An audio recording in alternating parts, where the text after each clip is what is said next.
செடியாய வல்வினைகள் தீர்க்கும் திருமாலே செடியாய வல்வினைகள் தீர்க்கும் திருமாலே நெடியானே நெடியானே நெடியானே வேங்கடவா நின் கோவிலின் வாசலில் அடியாரும் வானவரும் அறம் பயரும் கிடந்தியங்கும் படியாய் கிடந்து உன் பவளவாய் காண்பேனே படியாய் கிடந்து உன் பவளவாய் காண்பேனே நெடியானே திருவேங்கடவா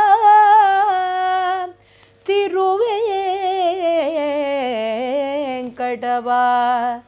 திருவேங்கடவா திருவேங்கடவா நின் கோவில் வாசல் அடியாரும் வானவரும் அறம்பயரும் கிடந்தியங்கும் படியாய் படியாய் படியாய் படியாய் கிடந்து உன் பவளவாய் காண்பேனே காண்பேனே காண்பேனே. ஆன்மீக அன்பர்கள் அனைவருக்கும் இனிமையான வணக்கங்கள். 108 திவ்ய தேசம் அப்படின்னு பார்த்துட்டே வருதில்ல, 105 முடிஞ்சாச்சு, 106வது திவ்ய தேசம். டெக்னிக்கலாக சொல்லணும் அப்படின்னா இந்த சரீரத்தோட நாம் தரிசிக்கக்கூடிய திருத்தலங்கள் அப்படின்னா அது 106 தான். அதனால கடைசி திவ்ய தேசம் இந்த சரீரத்தோடு நாம் தரிசிக்கக்கூடியது இந்த திருத்தலமானது. இந்த 106வது திருத்தலம் எது எல்லாருக்குமே தெரிஞ்சிருக்கும். ஏன்னா இதுக்கு முன்னாடி 105 நான் பண்ணிட்டேன். அப்போ விட்டு போனது எது அப்படின்னு தெரியும். முதல்ல ஆரம்பிக்கும் பொழுதே கோவில், பெருமாள் கோவில், திருமலை அப்படிங்கிறது வைணவ சம்பிரதாயத்தில் ரொம்ப முக்கியமானதுன்னு பார்த்தோம். கோவில் என்பது ஸ்ரீரங்கம், பெருமாள் கோவில் அப்படின்னு சொல்லக்கூடியது காஞ்சிபுரம் வரதராஜ பெருமாள். அது மாதிரி திருமலை என்று சொல்லியாச்சுன்னா திருவேங்கடம் என்று சொல்லக்கூடியது இந்த 106வது திவ்ய தேசம். இந்த 106வது திவ்ய தேசத்தில் பெருமாள் எந்த நாபத்தில் இருக்காருன்னு எல்லாருக்கும் தெரியும். வெங்கடாச்சலம் அப்படின்னு அந்த கிரிக்கே பெயர். பெருமாளுக்கு வெங்கடாச்சலபதி அப்படின்ட்டு பெயர். வெங்கடம் அப்படின்னா என்ன? செய்த பாவங்கள் எல்லாம் கடந்து போய்விடுமா. இந்த இடத்துக்கு நம்ம தரிசனம் பண்ணியாச்சுன்னா பாவங்கள் எல்லாம் அந்த இடத்துல எரிந்து சுக்கு நூறாக ஆகின்றது. அப்போது நம்முடைய பாவங்களை எல்லாம் விமோசனம் செய்யக்கூடிய இடம் வேங்கடம், திருவேங்கடம் அப்படின்னு திருநாமம் இந்த தலத்திற்கு. திருப்பதி, திருமலை இப்படியெல்லாம் சொல்கிறது உண்டு. கீழ் திருப்பதி மலையில் பெருமாள் உண்டு, கீழையும் கோவிந்தராஜ பெருமாள் உண்டு. அந்த மாதிரி இந்த திருத்தலத்தினுடைய ஒரு மேன்மைக்கு ஈடு இணையே கிடையாது. திருமலையில் வந்து பெருமாள் நிற்கின்றாரே, இதனுடைய தாத்பரியம் ரொம்ப அழகு. எதனால் அப்படின்னா, இப்போ பெருமாள் மேலேயே இருந்துட்டார்னா நித்திய சூரிகள் மட்டும்தான் அவரை தரிசிக்க முடியும். அப்போ நித்திய சூரிகள் தேவர்கள் எல்லாருக்கும் சௌரியமாக இருக்கும். ஆனால் நம்மள மாதிரி இருக்கக்கூடிய இந்த லோகத்தில் இருக்கிறவாளுக்கெல்லாம் ரொம்ப கஷ்டம். மேலே போய் பார்க்க முடியும்னா முடியாது அவ்வளவு எளிமையாக. சரி, பெருமாள் ஒரே தெரியாக கீழே வந்துட்டார்னு சொன்னால் மேலே இருக்கிற நித்திய சூரிகள் தேவர்களுக்கெல்லாம் அபாவரத்துக்கு ரொம்ப கஷ்டப்படுவார்கள் இல்லையா? அதனால பெருமாள் பார்த்தார், 2 பேருக்கும் நடுநிலையாக ஒரு இடத்துல இருக்கேன் அப்படின்னு இந்த திருமலையில் வந்து நின்னாராம். இப்போ நம்ம கொஞ்சம் ஏறி போக முடியும், அவர்கள் கொஞ்சம் இறங்கி வர முடியும். அதனால் திருமலையப்பன் என்று சொன்னாலே நியாயம், அவருடைய ஒரு நீதி தத்துவம் எப்பேற்பட்டதுன்னு லோகத்தில் எல்லாருக்குமே நன்றாக தெரியும். அதனால தான் வழக்கில் கூட நம்ம எப்படி சொல்லுவோம், திருப்பதி பெருமாள் கிட்ட வச்சுக்காத அப்படின்னு சொல்வார்கள் இல்லையா? எதுவாக இருந்தாலும் ஒன்று செய்கிறோன்னு சொல்லிட்டா அவருக்கு கரெக்டாக பண்ணிடணும். திருப்பதி பெருமாள் புரட்டாசி மாதம்னு சொல்லியாச்சுன்னா முக்கால்வாசி வீட்டில் விரதம் இன்னைக்கும் நம்ம பார்க்க முடியும்.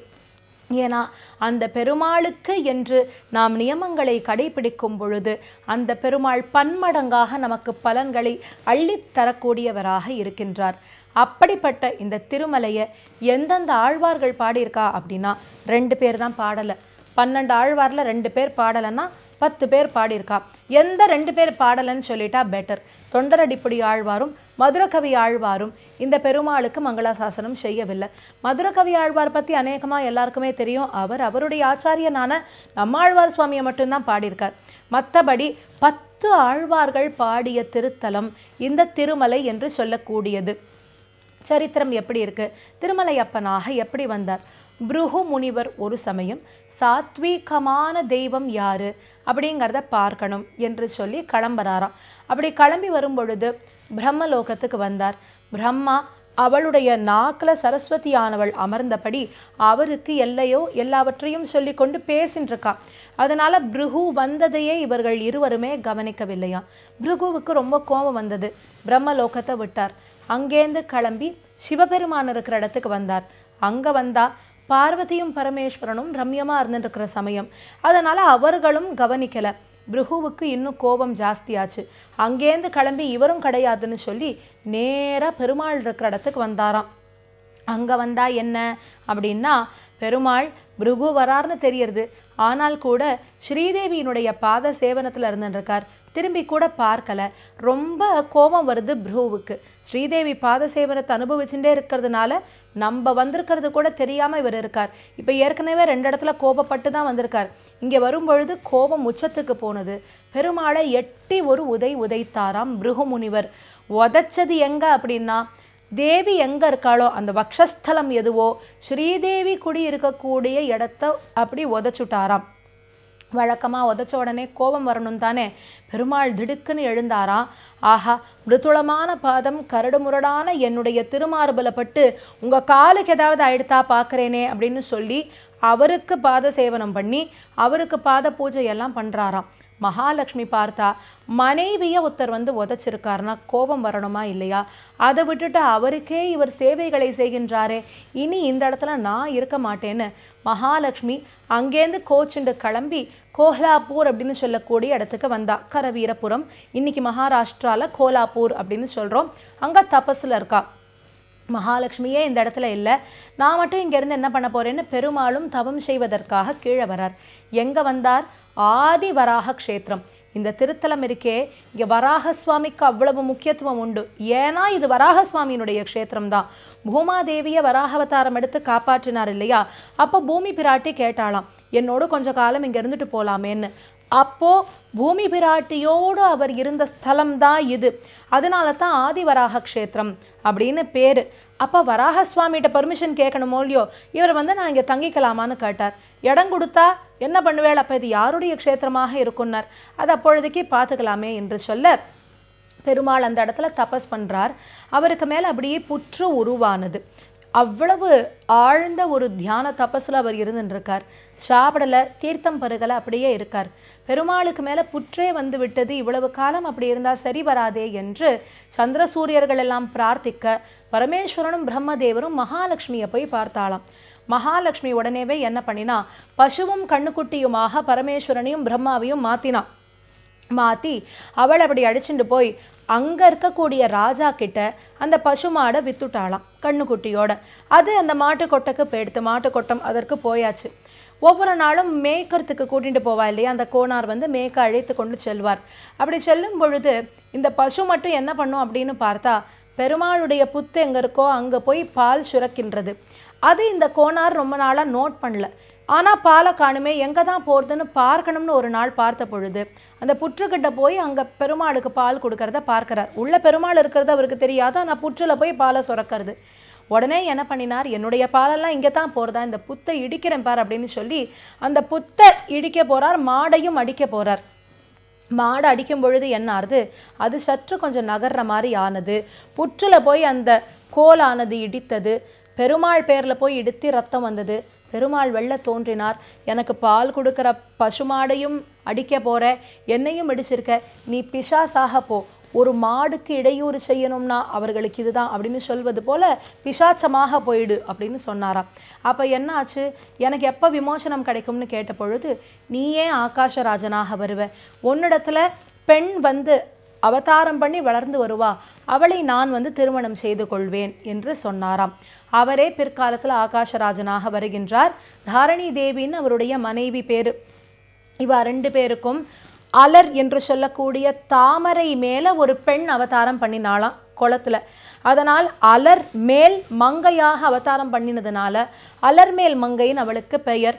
பத்மம், அதன் மேல ஆவதி, பத்மாவதி அப்படின்னு திருநாமம் அவளுக்கு வைத்து நாளொரு மேனி பொழுதொரு வண்ணம்னு வளர்த்துட்டு வரா. இது ஒரு பக்கம் இருக்கு. ஸ்ரீனிவாச பெருமாளாக வெளியில வந்துட்டார். பிரகடனம் அப்படிங்கிறதும் ரொம்ப காலத்துக்கு அப்புறம் தான் பண்றார். அது எப்போ பிரகடனம் ஆறுது அப்படின்னு பார்த்தா, தொண்டைமான் சக்கரவர்த்தி 2 அவர் இருந்த காலத்துல, அதாவது 2வது தொண்டைமான் சக்கரவர்த்தி இருந்த காலத்துல பெருமாள் அங்க பிரத்யக்ஷமாறார். வராக சுவாமி அப்பத்தான் இடம் கொடுக்கிறார்.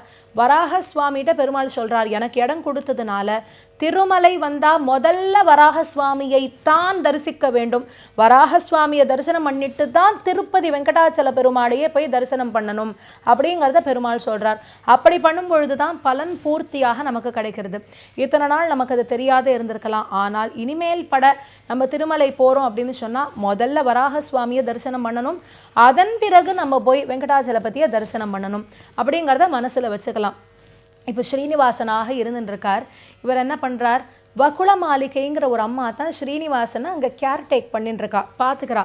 இந்த வகுள மாளிகை வேறு யாரும் கிடையாது, கிருஷ்ணாவதாரத்தில் அவள் தான் யசோதையாக இருந்திருக்கா. அவளுக்கு மனசில் என்ன கவலைனா, தன் குழந்தை கிருஷ்ணனுக்கு ஒரு கல்யாணம் பண்ணி பார்க்க முடியலையே, தன்னால் கல்யாணம் பண்ணி வைக்க முடியலையேன்னு ஒரு வருத்தம். சரி, அதற்காகவே நீ கல்யாணம் பண்ணி வைக்கணுங்கிறதுக்காகவே ஒரு பிறவி எடுத்து வருவாயாக என்று சொல்ல, அந்த யசோதை தான் வகுள மாளிகையாக வரா. அந்த வகுள மாளிகையானவள் இவரை பார்த்துட்டு இருக்கா. ஒரு ஆசிரமம் மாதிரி இருக்கா, அங்கே இவர் இருந்துட்டு இருக்கார். இந்த ஸ்ரீனிவாசன் ஒரு குதிரையில போய் அலர்மேல் மங்கையான பத்மாவதியை பார்க்கிறார். 2 பேரும் பார்த்த உடனே ஒருத்தர் பிடிச்சு போயிடுத்து. கண்டதும் காதல் என்று சொல்வது போல அவர் இவளை தான் கல்யாணம் பண்ணிக்கணும்னு நினைக்கிறார், இவளோ அவரை தான் கல்யாணம் பண்ணிக்கணும்னு நினைச்சுட்டு இருக்கா. அந்த மாதிரி சமயத்துல வகுள மாளிகையிட்ட சொல்றார், ஆகாஷராஜனுடைய புத்திரியை போய் பெண் பேசுங்கிறார். அவ கேட்குறா, நம்மள்கிட்ட என்ன இருக்கு, அவள்னா எப்பேற்பட்டவர்கள், மன்னாதி மன்னன் இல்லையா, மன்னனிடத்துல போய் ஒன்றும் இல்லாத நான் போய் எப்படிப்பா கேட்கறதுன்னா, நீங்கள் ஒன்றும் கவலைப்பட வேண்டாம், நீங்கள் போய் பெண் பேசுங்கள், மற்றதை நான் பார்த்துக்கிறேன் என்று சொல்லி ஒரு குரத்தியாக இவர் ரூபத்தை எடுத்துட்டார். குரத்தியாக ரூபத்தை எடுத்துட்டவர் நேராக போய் தாரணி தேவிகிட்ட போய் நின்று சொல்கிற மாதிரி சொல்கிறாராம். அப்போது குறி பார்த்து சொல்கிறா, யார் இந்த பெண்ணை முதல்ல பெண் கேட்டு வராளோ அவருக்கு கல்யாணம் பண்ணி கொடுத்துருங்க, நாளைக்கு ஒரு அம்மா வருவா பெண் கேட்கறதுக்கு, அவளுக்கு கல்யாணம் பண்ணி கொடுக்கணும் அவர்கள் வீட்டில் அப்படின்னு சொல்ல, தாரணி தேவியும் சரின்னு சொல்கிறா. அதே போல் மறுநாள் வகுள மாளிகை அங்கே அரண்மனைக்கு சென்று ஆகாஷராஜன்ட்ட பேசுகிறா. ஆனால் ஆகாஷராஜன் முதல்ல ஒத்துக்கலை, யார் என்னன்னு தெரியாமல் எப்படி கொடுக்கறதுங்கிறச்ச இந்த தாரணி தேவி சொல்கிறா, இல்லை இவர்களுக்குத்தான் பெண்ணை கொடுக்கணும், இல்லைனா நம்ம பெண்ணுக்கு கல்யாணமே ஆகாதுன்னு குறிகாரி சொல்லிவிட்டாள் என்றெல்லாம் சொல்கிறா. ஆனால் கூட அவர்களுக்குள்ள ஒரு சின்ன வாதம் தான் ஏற்படுகின்றதே வழிய முடிவை சொல்ல முடியல. அந்த சமயத்தில் சுக பிரம்மம் அங்கே தோன்றினாராம். சுக பிரம்மம் அப்படி அரண்மனையிலேயே பிரத்யக்ஷமானார், ராஜ்ய சபையில் அப்படி பிரத்யக்ஷமானார். என்ன ஏதுங்கிறதெல்லாம் சொல்றார், பத்மாவதி யாருங்கிறத சொல்றார், வந்திருக்கிறது யாருன்னு சொல்றார், யாருக்கு கல்யாணம் பண்ணி கொடுக்க போறார், எல்லாவற்றையும் சொன்னார். ஆகாஷராஜனும் ஒத்துக்கொள்ள ஸ்ரீனிவாச பெருமாளும் பத்மாவதி தாயாரை திருமணம் செய்து கொண்டார். கீழ் திருப்பதின்னு இன்னைக்கு நம்ம சொல்றோமே திருச்சானூர், அந்த இடத்துல தான் திரு கல்யாண வைபவமானது கோலாகலமாக நடக்கிறது. பெருமாள் கல்யாணத்துக்கு ஒத்தத்தர் ஒரு பொறுப்பை எடுத்துண்டா. வாயு பகவான் பார்த்தார், பந்தல் நான் போடுறேன் அப்படின்னு விட்டார். அக்னி பகவான் பார்த்தார், சமையல் தளிக வேலை என்னுடையது அப்படின்னு சொல்லிட்டார். இந்திரன் மொத்த அட்மினிஸ்ட்ரேஷனும் என்னோடது அப்படின்னு சொல்லிட்டார். மன்மதன் பார்த்தார், எல்லாருக்கும் தாம்பூலம் கொடுக்கறது என் பொறுப்பு அப்படிங்கிறார். முருகப்பெருமான் பார்த்தார், இன்விடேஷன் எல்லாருக்கும் எடுத்துட்டு போய் கொடுக்கறது என் வேலை. அந்த மாதிரி இருந்துருக்கா. அப்படி கோலாகலமாக 33 கோடி தேவர்களும் அங்கு இருக்க, பெருந்தவ முனிவர்களும் அங்கு இருக்க, ஸ்ரீனிவாச பெருமாள் பத்மாவதி தாயாரை திருமணம் செய்து கொண்டார். இன்னைக்கும் ஆச்சரியமா இந்த சேவையை நம்மளால பார்க்க முடியும். கல்யாண உற்சவங்கள் அவ்வளவு கோலாகலமாக நடக்கிறது உண்டு. அப்படி கல்யாணத்துக்காக அவர் கடன் வாங்கினார் குபேரன்ட்டு சொல்றது உண்டு. அப்படி அந்த கடனை யார் அடைப்பார்கள் அப்படின்னு பார்க்கும் பொழுது எனக்குரியவர்கள் அதை செய்வார்கள் அப்படின்னு சொல்ல, இன்றைக்கும் அங்கு சென்ற அந்த ஸ்ரீவாரி உண்டியல்ல ஒரு ரூபாயாவது நம்ம போடுறதுங்கிற வழக்கத்தை வச்சுட்டு இருக்கோம். ஏன்னா நாம் அதோடு சேர்த்து போடுவது நம் பாவங்களை எல்லாவற்றையும் அங்கு தொலைத்து விட்டு அந்த பெருமாள் நமக்கு விமோசனங்களை தருகின்றார். அப்படிப்பட்ட திருப்பதி வெங்கடேச பெருமாளை நாம் பிரார்த்திப்போம். திருப்பதி சென்றால் வாழ்வில் திருப்பம் வருங்கிறதுல சந்தேகமே கிடையாது. சென்றால் மட்டுமல்ல, ஸ்மரணம் செய்தாலே நமக்கு வாழ்க்கையில் திருப்பம் உண்டு அப்படிங்கிறதுல சந்தேகம் கிடையாது.